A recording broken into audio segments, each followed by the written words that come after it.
آدم خجالتی هستی و نمیخوای بیای جلوی دوربین داخل یوتیوب، نه اینکه نخوای، نمیتونی، روحیاتت با این موضوع سازگار نیست که بیای و مثل من قیافتو نشون بدی. منم آدم خجالتی هستم، ولی اوایل کارم به این شکل نبود دیگه. منم یه زمانی بود که روم نمیشد بیام جلوی دوربین و اصلا بدون دوربین محتوا تولید میکردم. حالا امروز 5 تا ایده میخوام بهت بدم که خیلی راحت بدون چهره میتونی داخل یوتیوب فعالیت بکنی و محتوا دیده بشه، بازدید خوبی بتونی ازشون بگیری، چون محتوا ترند 2025.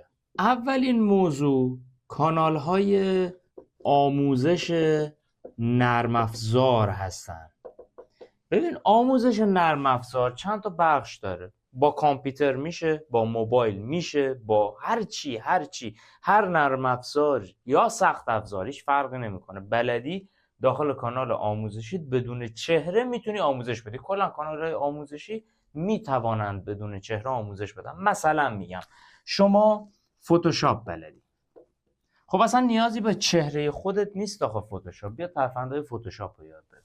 این شات بلدی، کاربرای گوشی خیلی زیادن. سعی کنید اگه کانال آموزشی هم میزنید، کانال آموزشی باشه که مرتبط با موبایل باشه، چون کاربرای موبایل به شدت زیادن. تنها دلیلش هم اینه که به خاطر شرایط اقتصادی کاربرای کامپیوتر خیلی کمتر شدن و چون سطح درآمدی مردم اومده پایین، نمیتونن کامپیوتر بگیرن و با کامپیوتر کار بکنن. در نتیجه شما بیشتر سعی بکنید سمت نرم افزارهای موبایلی برید. چرا؟ چون تعداد مخاطبش به شدت زیاده و شما میتونی راحت‌تر به درآمد برسی، راحت‌تر به بازدیده برسی. فقط هم اینا نیست، کلی نرم افزار هست، کپکات هست. حالا از ادیت بیایم بیرون، آموزش نرم افزارهای انگلیسی، مثلا آموزش انگلیسی مثل حالا دولینگو مثلا، یا نرم افزارهای دیگه مثل اکسل مثلا، کلا چیزهای کاربردی. حتی آموزش اینستا، چطوری اینستا تو رشد بدی.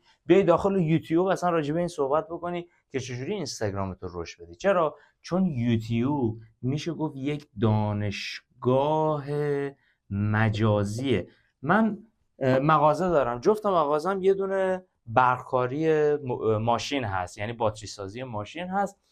اون سری داشتم باش صحبت میکردم، رفته بود یه لودر، یه مشکلی واسش پیش اومده بود، مشکل برقی، کولرش خوب کار نمیکرد. سیم کشیش با ماشین سواری سدان یه مقدار متفاوته. به من چی میگفت؟ میگفت حامد من رفتم زدم داخل گوشی، حالا نرم افزارش واسم آورد بالا، دیدم یوتیوبه. گفت رفتم زدم داخل گوشی، اصلا بلد نیست.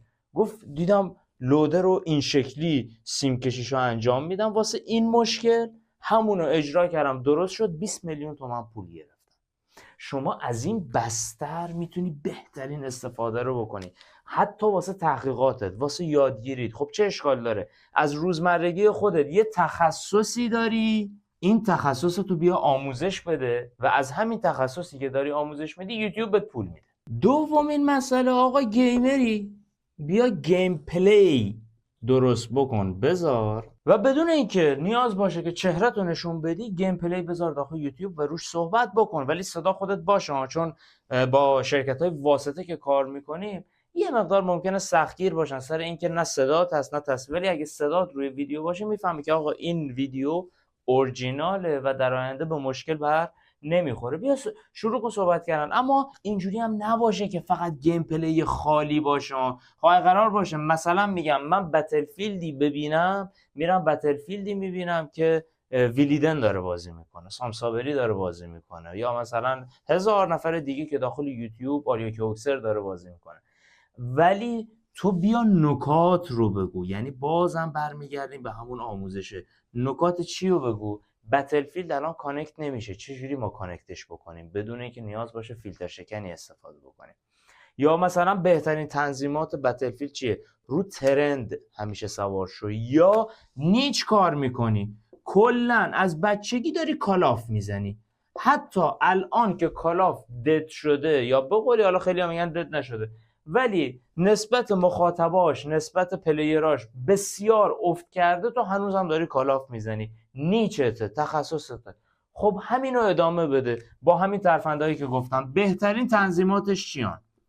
چطوری ایم بهتری داخلش داشته باشیم، چه کار بکنیم گانامون سریعتر آپگرید بشن. این واسه اوایل کارت ها. اواسط کارت هم این کارا رو بکنی 10 برابر بازدید بیشتر از گیم پلی خالی میگیری. اما اوایل کارت کسی با تو آشنا نیست، گیم پلی خالی بذاری نمیتونی خوب بیای بالا، مگه اینکه شومن خوبی باشی، خوب اجرا بکنی، که اونم نیاز به چهره داره. ما میخوایم بدون چهره کار بکنیم. پس بهترین راه آموزش دادن گیم به افراد دیگه است و سعی کنید اوایل کارتون فقط یک گیم کار بکنید. اگه دارید فورتنایت میزنید فقط فورتنایت آپلود کنید، از این شاخه به اون شاخه نپرید. تو ویدیو قبلی لینکش اینجا میاد، من راجع به اشتباهاتی که کردم 6 سال پیش تا الان و 4000 تا ساب زامبی به دست آوردم، واقعیه، ولی دیگه ویدیوهای جدیدم رو نگاه نمی‌کنم. دلایلش رو مفصل بهتون گفتم که الان دارم میگم تخصصی کار بکن. اشتباه منو تکرار نکن، وگرنه تو هم 6 سال دیگه در جا میزنی و میگی اه چرا من این کار کردم. شماره 3 کلا کانالتو رو تاپ 10 بذار، راجع به همه چی ویدیو بذار و تاپ 10. آقا 10 تا، حالا میتونی نیچش هم بکنی ها، 10 تا از جاهای تاریخی ایران، 10 تا از بهترین جاها کلا راجع به تاریخی، مکانهای تاریخی و توریستی یه کانال بزن راجع به این موضوع. راجع به ایران بذار و ایران هم کلی استان داره، بگو آقا خوزستان کجاهاشه، تهران کجاهاشه، مشهد کجاهاشه. 32 تا استان ما داریم. تموم شد. این که اصلا هیچ وقت تموم نمیشه. بهتون بگم ایران کلی هزار جای تاریخی و باستانی داره و توریستی داره که اصلا ما روحمون هم خبر نداره. ایران تموم شد، گیریم تموم شد، برو سراغ مثلا ایتالیا. 10 تا از بهترین جاهایی که داخل روم میتونی بری، داخل او یکی میتونی بری داخل این تموم شد، برو سراغ مثلا آلمان. 10 تا از بهترین موزه های آلمان، تاپ 10 درست کن. راجع به نیچ تخصصی خودت، بازم تاکید میکنم نیچ تخصصی خودت، از این شاخه به اون شاخه نپری. بیا اگه به تاریخ علاقه داری اینو درست کن، به فیلم علاقه داری 10 تا از بهترین فیلم های ترسناک، 10 تا از بهترین فیلم های اکشن، 10 تا از بهترین فیلم های امسال و هزاران تاپ 10 که میتونی داخل نیچ اختصاصی خودت درست بکنی. اصطلاحاً به این نوع روش میگن چی؟ میگن نریشن یا صداگذاری. شما میای اون 10 تایی که داری معرفی میکنی عکساشون از گوگل دانلود میکنی، نشون میدی، کپی رایت هم خود نداره، نشون میدی و روش فقط صداگذاری میکنی. به همین راحتی ویدیو قبلی به توضیح دادم چجوری صدای خوب بگیری. با همین گوشی موبایلت میری داخل یه کمد شروع میکنی ضبط کردن. گوشی موبایلت میگیری، میکروفون نداری، گوشی موبایلت میگیری جلو دهنت صحبت میکنی. تو ویدیوهای بعدی میخوام بهت بگم گوشی موبایلت میکروفونشو چطوری به یه میکروفون خیلی حرفه‌ای و استودیویی تبدیل بکنی، اونم به وقتش. شماره 4 ویدیوهای ریلکسیشن هست. اصطلاحاً من بهشون میگم ریلکسیشن ها. چرا؟ مثلا شما بارون که میزنه همیشه یه فنجون قهوه درست میکنی، میری میشینی پای پنجره مطالعه میکنی. از همین ویدیو بذار، یه دونه از این چیزهای گردنی داشته باش یا کلا بگیر جلو یا وصلش کن به لباست. هر کاری میکنی از اون مسیری که داری قهوه تو درست میکنی حرکت میکنی به سمت پنجره، بالکن میشینی، از بارون ویدیو بذار. یا اینکه مثلا روزمرگی آشپزی میکنی فقط بذار ASMR بشه با صدای محیط. مردم عاشق صداهای ASMR هستن، مثلا ASMR تولید بکن بذار. از روند روزانه‌ای که داری انجام میدی یه کار توی روز هست که انجامش که میدی باهاش ریلکس میشی، باهاش راحت میشی، حس خوبی بهت میده. همون کارو بیا راجبش کانال بزن و ویدیوهاتو بذار داخل یوتیوب.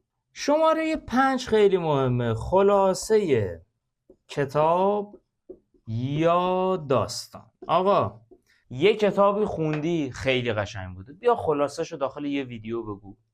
رفتی یه داستانی از یه جای شنیدی، پدر بزرگ دوستت فلان یه چیزی بهت گفته، یه داستانی بهت گفته، تو خیلی راحت میتونی فقط وایس بگیری و بهت گفتم عکسای مرتبط با اون داستان رو از گوگل دانلود بکنی و کنار هم بچینی روش صدا بذاری و پخشش کنی داخل یوتیوب. شک نکن اینم جزء موضوعاتیه که ویوهای خیلی بالایی میگیره.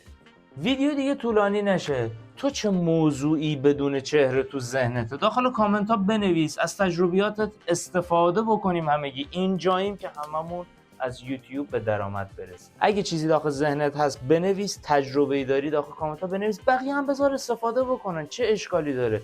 جای کسی تنگ نمیشه، بذار هممون در کنار هم یاد بگیریم. اگه از این ویدیو خوشت اومد حتما لایکش بکن، سابسکرایب بکن، زنگوله رو هم بزن که ویدیوهای بعدیمون رو از دست ندی. ویدیوی فردا راجع به اینه که چطوری با میکروفون خود گوشی بدون اینکه بخوایم میکروفون بخریم یه صدای تر و تمیز استودیویی در بیاریم. تا ویدیوی بعدی، فعلا.